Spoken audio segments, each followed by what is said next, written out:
Om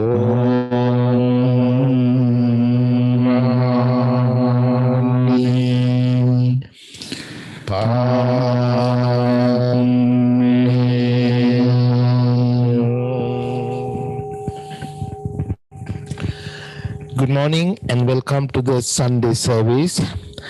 This morning we are going to do few minutes meditation. After the meditation, Venerable Trida was going to give a Dhamma talk. After Dhamma talk, question and answer, and the last item is chanting. Right now, Reverend Chandsara is going to lead the loving kindness meditation. Good morning to everyone. Now, let us prepare ourselves to spread loving kindness thoughts to all the living beings. Now, be seated in a comfortable, upright posture. Empty all the information we have in our mind to relax our mind and body. Let's do a brief breathing meditation to relax our mind and body before we spread loving kindness thoughts. Breathe in and breathe out gently for a couple of minutes.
Now let us do loving kindness meditation in this way. May all the living beings be physically well. May all the living beings be safe. May all the living beings be mentally well. Let's continue spreading loving kindness thoughts in this way until we hear the bell sound.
Sadhu, sadhu, sadhu. Thank you, Chandasara, leading the meditation. Right now, time for the Dhamma talk. Today, our guest speaker, Venerable Tridao. He's originally from Vietnam, but Vietnam is American great monks. He's in Florida right now. I think he's ready to give his Dhamma talk. Venerable Tridao, you can start your talk right now.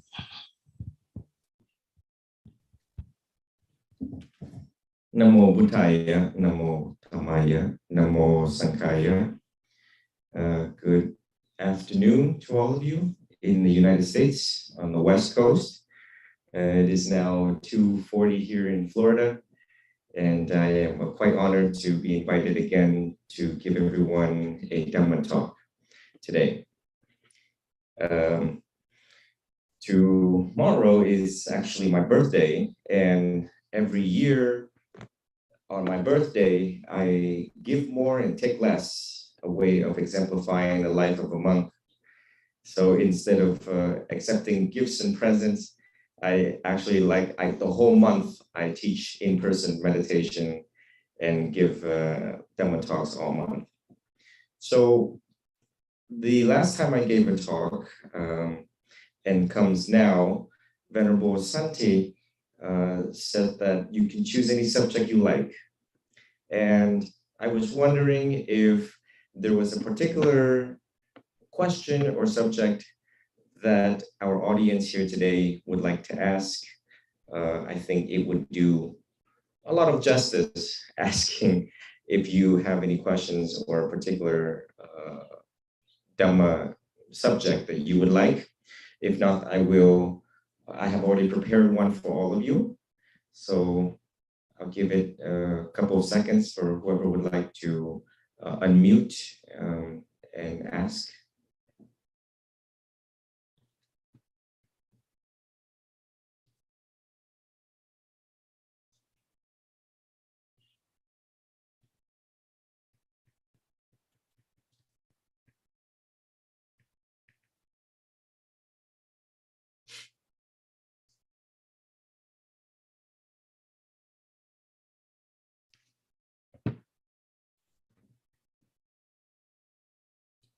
So if you don't speak now, you will forever hold your peace. The saying we have in America. Okay. So given that no one raised their hand or like to ask for a particular subject, I'd like to proceed on with my Dhamma talk today. With first and foremost, in Theravada Buddhism, we focus on our own practice. And right now, again, particularly in California, there's a lot of crime rates over there. So we assert that we must look inwards to handle and respond skillfully with the world that is around us. So how do we live the Dhamma? How do we exemplify the Dhamma? How do we practice the Dhamma? And upon further investigation throughout my whole career, actually, and on the subject of samsara and the samsaric forces in our minds from moment to moment to moment, it leads to this talk today because it's actually challenging to fully, honestly, and genuinely live the Dhamma.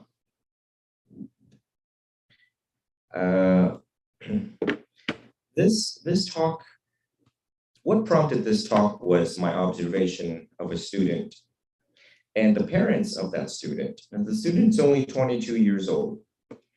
And their parents just came to America. Her parents actually just came to America. And so I like to meet with the parents and get some background information on a student, on any student. And the parents said, you know, she was going to be a Buddhist nun, because in Vietnam, before coming to America, that's all she did was go to the temple and listen to Dhamma and Dhamma and Dhamma. So a week later, when I met with the whole family, and I caught a sample of their lives, a sample of this young woman's life, young student, young girl. 22 is considered an adult. And she was very upset. I caught a moment of her getting upset at the driving instructor, because she wanted her parents to get their driver license fast so that they can have a car and make money fast. So of course, anyone that is in the ages of adolescence in America, they tend to get on the hamster wheel and try to push things quick and fast. And of course, this poor young girl's parents haven't even adapted to American life. Nonetheless, a rush to get their driver license and studying traffic law. But it was a very explosive argument as she was pushing the instructor, why didn't you do this, why didn't you do that? Pushing why her parents failed the exam onto the instructor. And the instructor explained that, I don't think that your parents have fully adjusted. I think that they need some more time.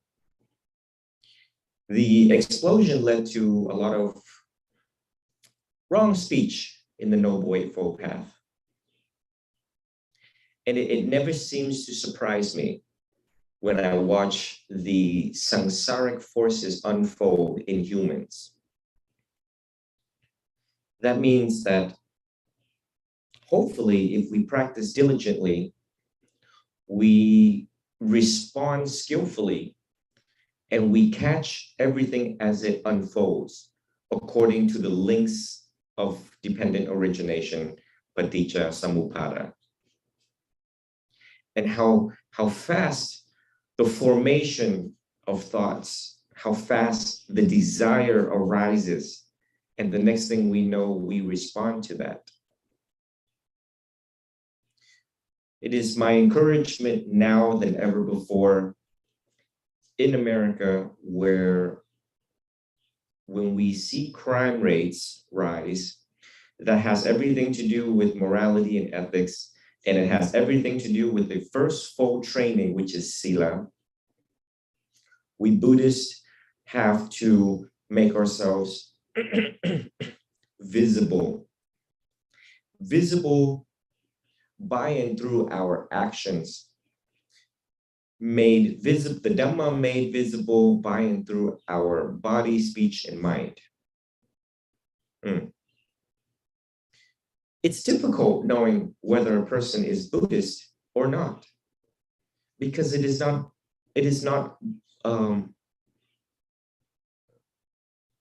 quickly visible as consistent with other religion. If you reflect on the Christianity religion, you see that we see people wearing crosses around their neck. Clearly, you see that they are Christian or Catholic or Presbyterian or Lutheran, and so on. But how do you know? How do you know when someone is Buddhist? So when the person who is wearing a cross, for example, a religious symbol, opens the door for another, the recipient who is receiving that gift of kindness, and they see the cross and they clearly say to themselves, the Lord has taught you well. The pastor has taught you well. The archbishop, the bishop, the priest, the father has taught you well. But we Buddhists, when we wear a Buddhist symbol, not a lot of people know what the Dhamma wheel looks like, the Dhamma chakra. When they see the Buddha on our necklace, they're not sure which Buddha is it. Is it the Buddha with the big belly? Is it the one and only historical Gautama Buddha? Is it Amitabha? So more than ever before, we have to exemplify these acts of kindness. And the hope is that the profound act of kindness by and through thought, speech, and action is so profound that it can actually start a conversation for you to inspire other people. The act is so kind that that you stop them in their tracks, and they come to you and they said, I apologize, but are you Buddhist or are you Christian?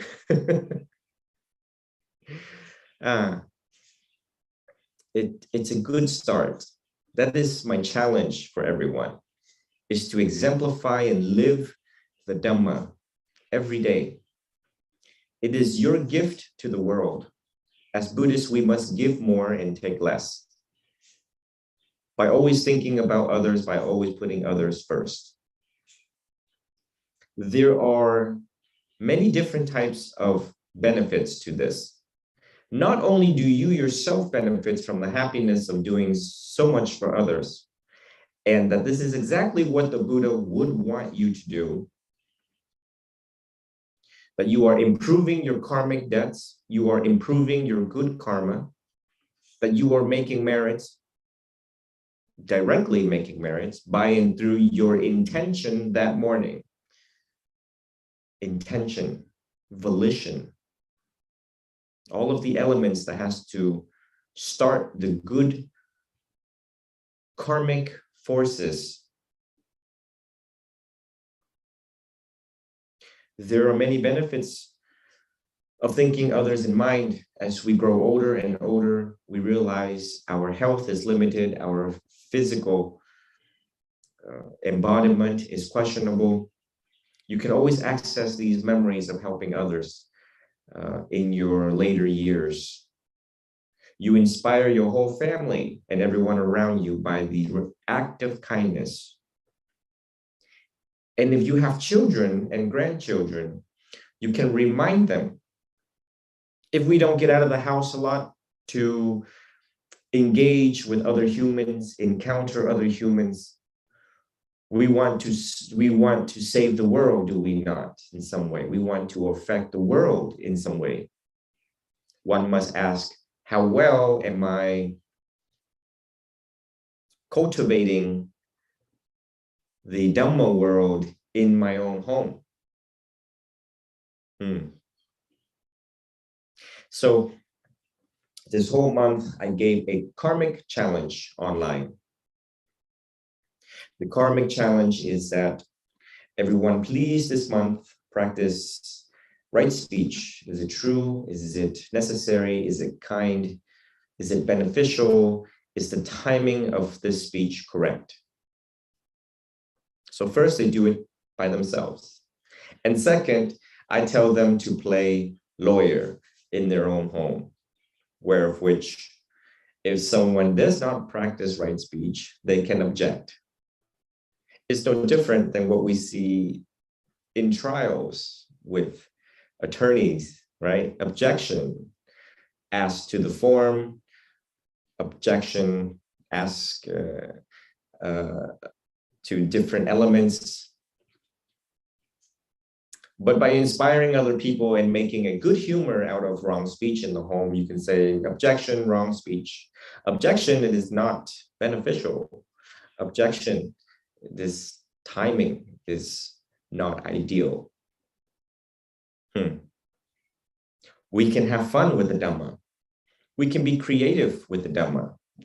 It need not to be so dry in the home, in our practice with people. I hope to be there one day, present with all of you at IBMC, so that you see the humor in the practice of the Dhamma that I exemplify on a day-to-day basis.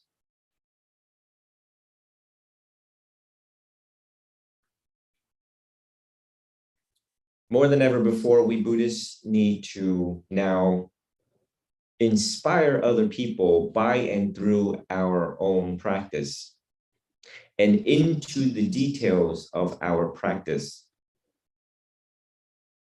And into the details of our practice is in the details with how we meditate, how long we meditate, why we meditate, and for who do we meditate for.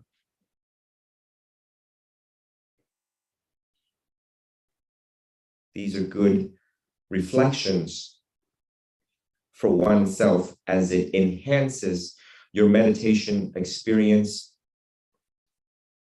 and that it is good antidote to the 5 hindrances on your meditative path. I was inspired by my grandmother who meditated daily. Samadhi. She practiced samatha from the time I knew her, from the time she immigrated to the United States, up until her passing in 2015. I was actually a Catholic, but moved by how she treated people, how she treated strangers. And I said, wow, there is something about this practice, there's something about this philosophy that can move someone. Her practice made visible through the eyes of my heart. Her practice made visible through the eyes of my heart.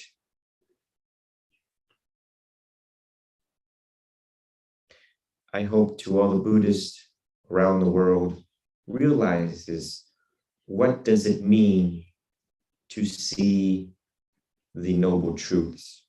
What does it mean to see the first noble truth? What does it mean to see birth, decay, disease?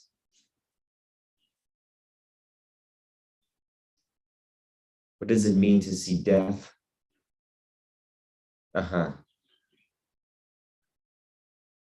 Seeing does not just mean seeing with one's eyes. Seeing means, do you see it with your heart? When the heart is moved,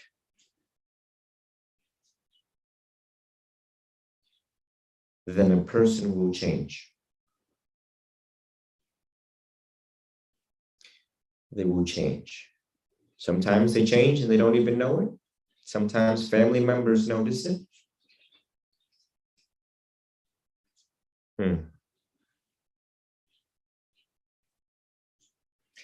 And our world is changing, but we realize we have so much power as Dhamma practitioners,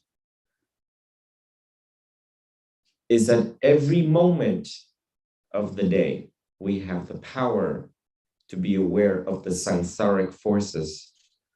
Every day when we are aware of our senses, ayatana, and how it propels us out the door to exemplify the Dhamma. Waking up is a choice. I choose to be a positive person today. I choose to be a good person today. I choose to spread the teachings of the Buddha by and through my own actions, by and through the way how I think, and by right speech. I will make the Dhamma visible to the world.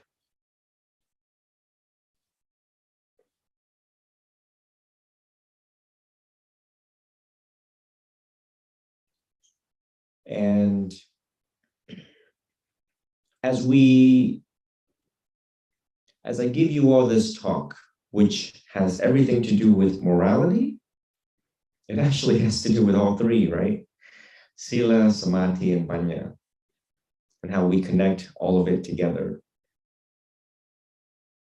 Seeing the samsaric forces play out.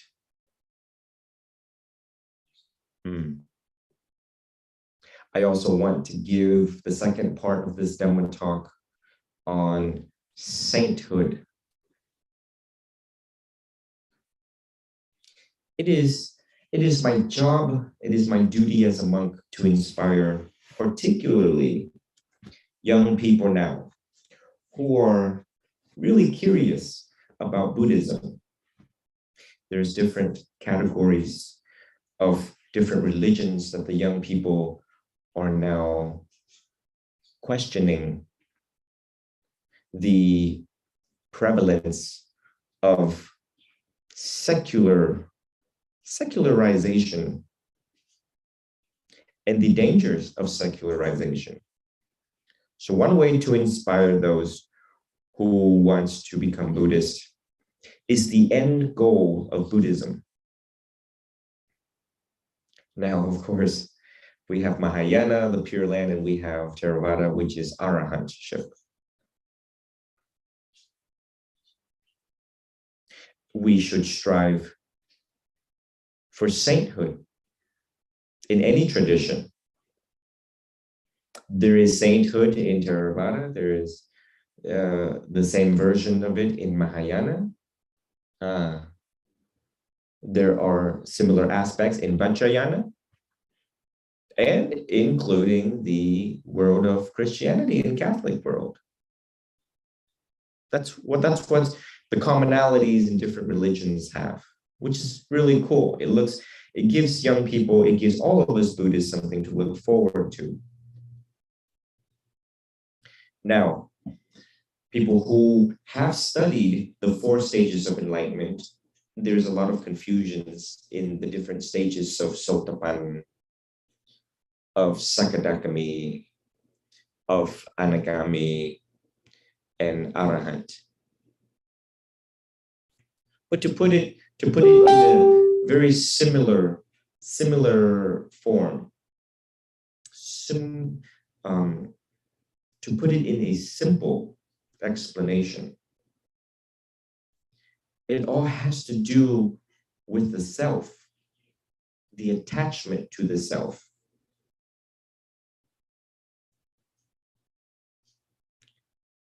How we no longer identify with the self. And this actually ties back to what I said in the beginning today of our practice. By being mindful about having the benefits of others in mind, by being mindful of our meditation practices. These are steps we take to mitigate the formation of the sense of importance of the self, the atta. Buddhism is actually easy to understand if we look at it simple way of practice. It starts with the little baby steps, and gradually you grow, gradually you climb the ladder of sainthood.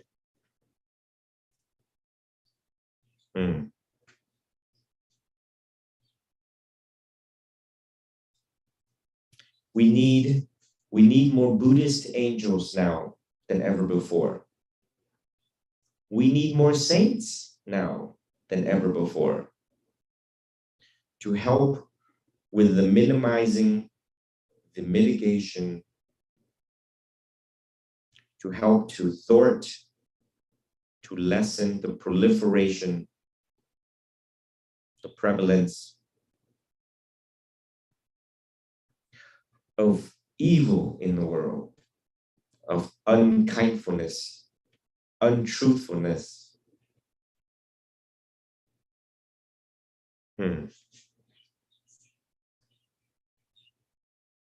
There are saints that live among us in all traditions. There are saints that live among us in different religions. They live among us. They are in our grocery stores. They are outside. They are there. If we practice diligently, we can recognize them.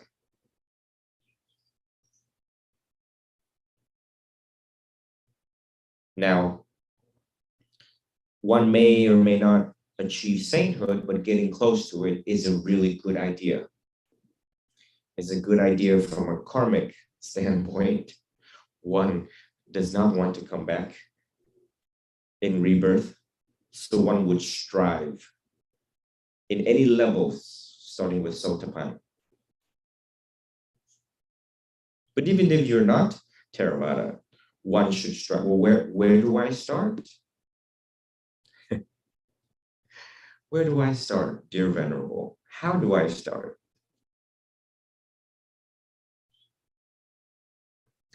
The words, the powerful words of a monk, the powerful teachings in the Dhamma teaches you how to live. It guides you.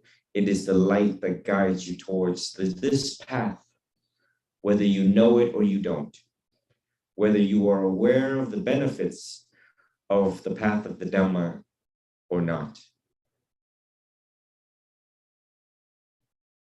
We teachers are charged with that responsibility in leading you to it. One day your eyes are open and you realize, wow, I am almost there.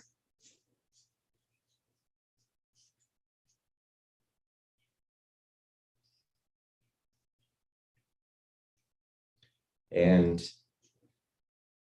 when you're so into this path, which I hope everyone is passionate of practicing the Dhamma as much as I am. I hope everyone has the benefits of the well-beings of all others as much as I am. I think about this every day.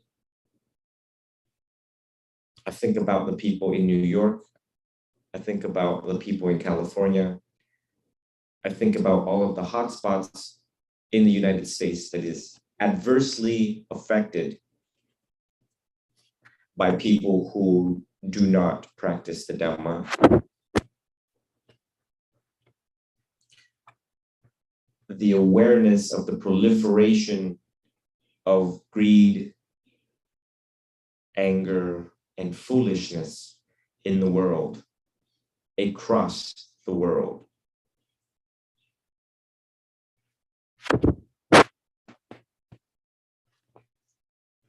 And so every monk does his job geographically where they are in spreading the teachings and trying to pinpoint which teaching is most important now for the benefits of the people where they're at.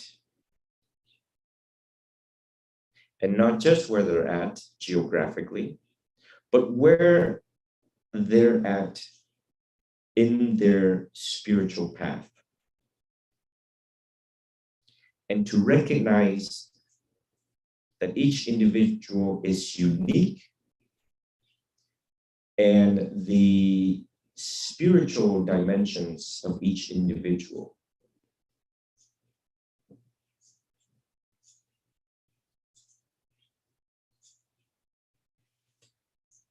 And so today serves as a supplement, nurturing your spiritual needs, nurturing your spiritual growth, nurturing your spiritual development.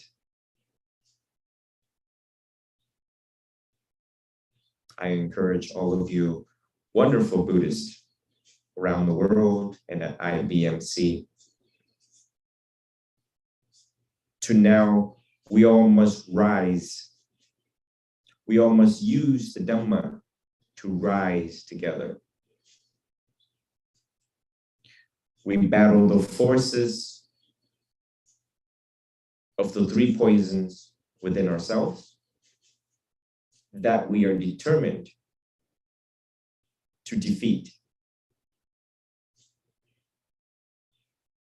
we will defeat. A determination to defeat. And once we have defeated that, we slowly see the world in our home inspired by that defeat with one's battle. And slowly it emanates out to our kids, children, cousins, brothers, sisters, neighbors. It would be a home that is glowing, a Dhamma home that is glowing with brightness, with light, hope, wisdom, universal love.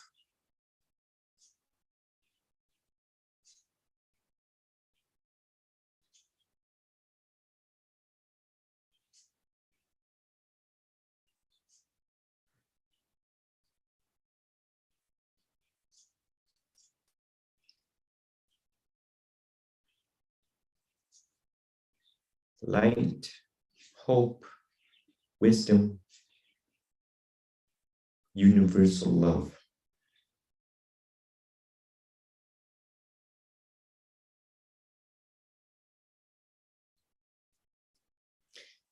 In recapping today's, I gave a lot of elements. Hopefully everyone remembers them. Elements of right speech, elements of giving, which is dana, the practice of dana, generosity. Elements of meditation, the joy in your meditation, the benefits of meditation. Elements of sila.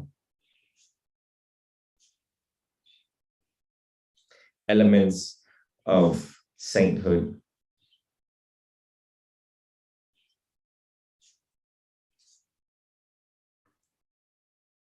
And all these will lead to joy,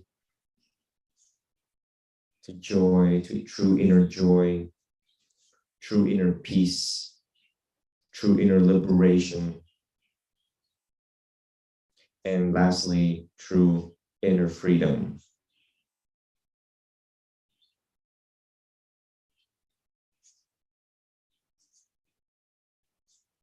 So at this time, I'd like to conclude my Dhamma talk with all of you. I'd like to give you all my wishes.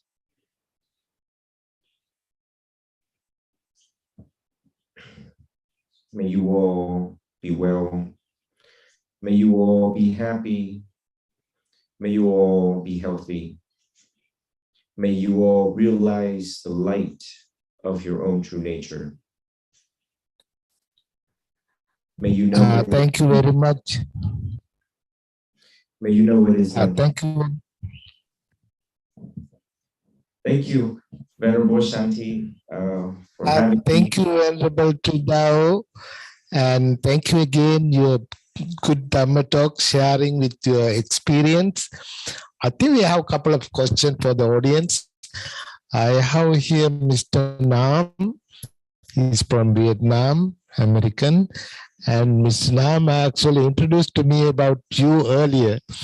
So, Mr. Nam, I have a little question. So, Nam, you can ask. Hi, Venerable Tridao.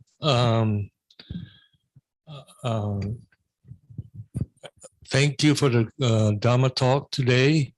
I have a question at a late life practice. What is the most important thing to practice, and how do we start it? This is my question. Thank you, Mr. Nam. I'd like to greet and salutate everyone from Vietnam. Sư Chỉ Đạo kính chào hết tất cả ở bên Việt Nam và hết tất cả quý ông bà anh chị em ở bên tiểu bang California. This very good question. What is the most important thing for lay people to practice?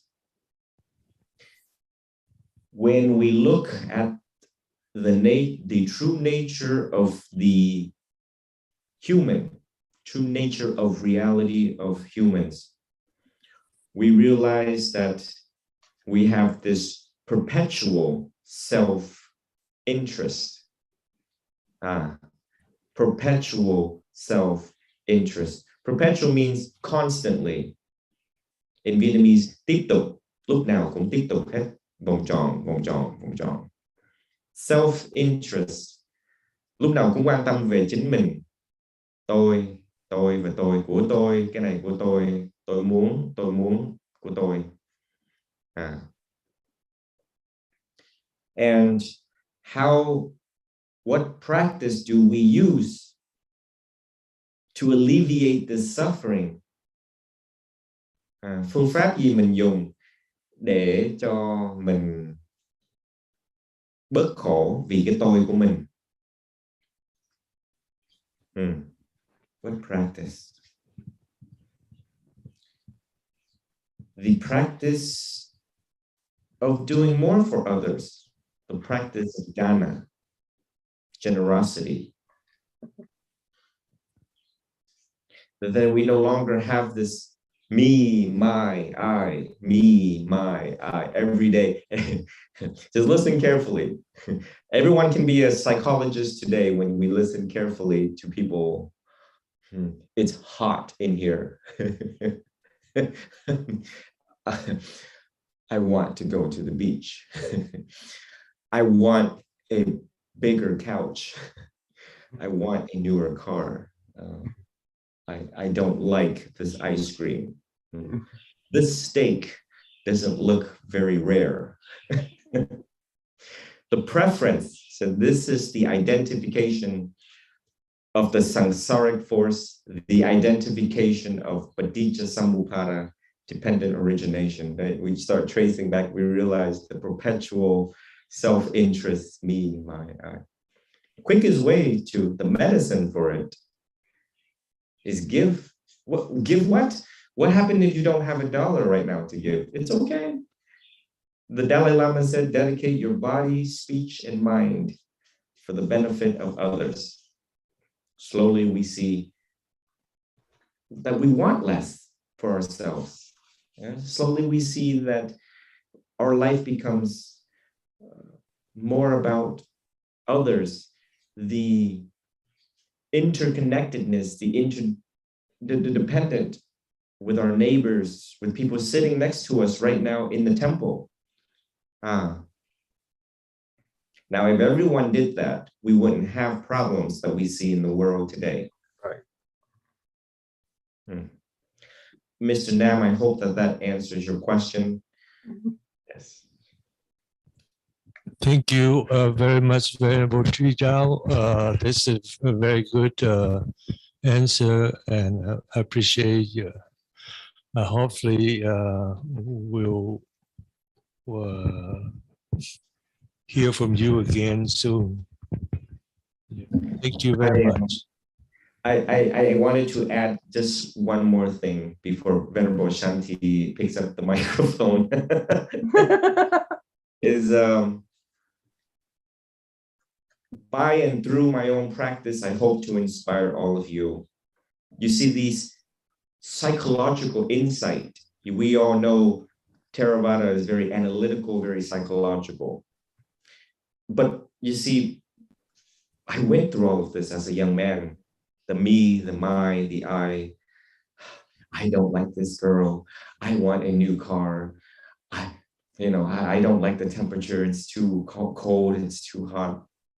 But when I started to change and give, and it starts with, my life started out with volunteering at the temple. And the more I volunteered, the more I gave, the more joy I had at home. And even though life was never good to me, I realized, I closed my eyes and I said, I don't think I'm going to suffer long because of how much I gave. Look at how much I gave. But see, I had no money to give.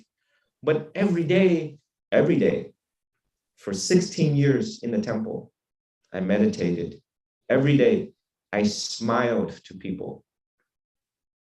2 times my age, 3 times my age, and 4 times my age. I smiled. I was the youngest one in the temple to chant. I was so good at chanting, I didn't need the book. Now I need the book again. So by and through my own practice, I came to realization to see it, not to just see it with my eyes, but to see it with my heart. And now all I know is to give. All I know is to give. And now I no longer identify with myself. You give so much, sometimes you're like, whoa. Yeah. Of course, our basic needs, right? This is not to the extreme that the Buddha taught about, not taking care of yourself. Your basic needs to be met before, that you're following the teachings of the monk of giving, right? Food, water, shelter, safety, and so on. But I hope that answers that, and just the joy of giving. Yes.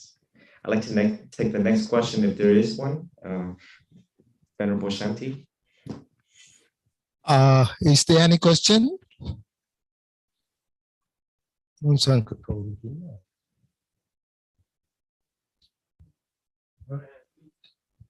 Victor?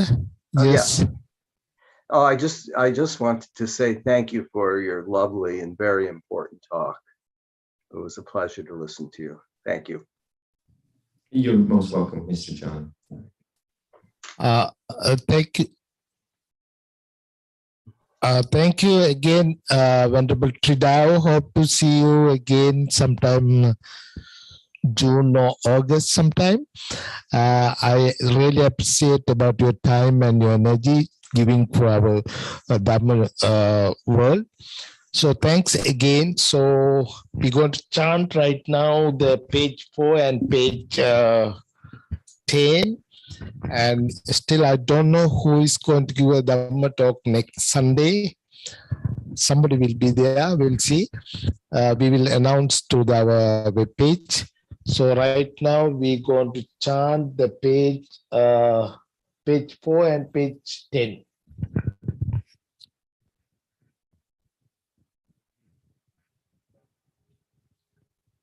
Namo tassa bhagavato arahato samma sambuddhassa. Namo tassa bhagavato arahato samma sambuddhassa. Namo tassa bhagavato arahato samma sambuddhassa.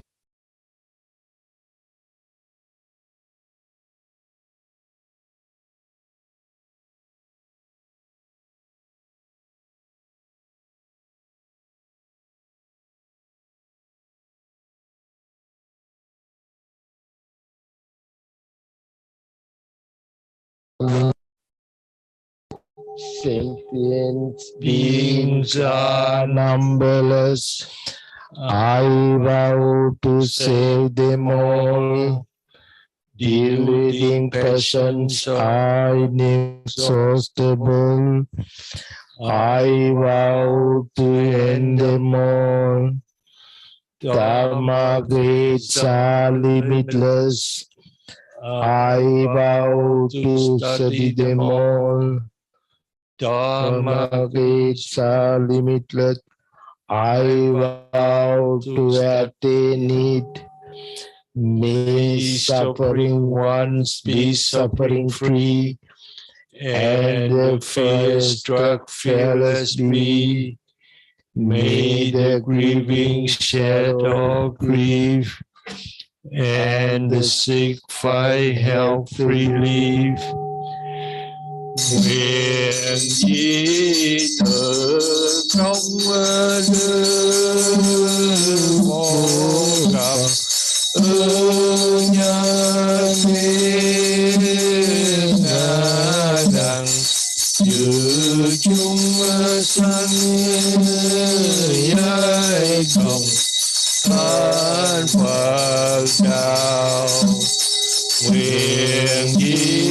thực không đưa phổ cập nhớ thiên đẳng chư chúng sanh giới cộng thánh Phật đạo nguyện di tự không phổ cập nhớ thiên đẳng chư chúng sanh giới cộng thánh Phật đạo.